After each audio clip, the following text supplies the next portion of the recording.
Atong sayro ng front pages sa mga pamantalaan sa Mindanao. Sa Sunstar Davao, masaligon ang business community sa Davao City nga luwas pa kini alang sa mga negosyante. Sa Bandera Mindanao, gibaha ang 11 ka mga lungsod sa Maguindanao tungod sa kusog ng mga pag-ulan. Aniya sab ang front pages sa Mindanao Daily sa nagkalain-laing bahin sa Mindanao. Sa Northern Mindanao, gituki kagahapon sa meeting sa Misamis Oriental Provincial Board ug sa mga government agencies ang krimen ug ang traffic sa probinsya. Sa Western Mindanao, ipahigayon og training ang DAR sa Zamboanga del Norte alang sa Agrarian Reform beneficiaries. Sa Caraga, mihatag si Agusan del Norte Governor Angel Matba sa iyang State of the Province address. O sa Davao, mipasalig si Mayor Rodrigo Duterte nga isolated case ang pagpatay sa Sumbuanong negosyante Richard King. Masaligon gihapon ang mga negosyante sa Davao City sa kaluwas sa syudad bisan sa bag-uhay nga hitabo nga pagpamatay sa usa ka inilang negosyante.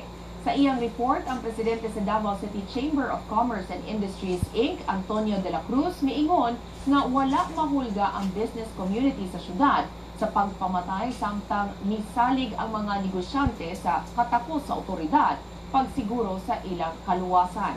Matod ni de la Cruz, malaumon sila nga anaa kanunay si Davao City Mayor Rodrigo Duterte pagsiguro sa kaluwasan nilang mga negosyante. Niadtong Hunyo 6, napatay ang inilang restaurateur Ramon T. Garcia, hinuon na sikop gilayon ang mga mamumuno. Walay simana gipatay sab ang inilang sumbuanong negosyante nga si Richard King samtang dito kini sa iyang opisina sa Barrio Obrero sa Davao City. Wala pa'y suspetsado ang kapulisan sa pagpatay kang King.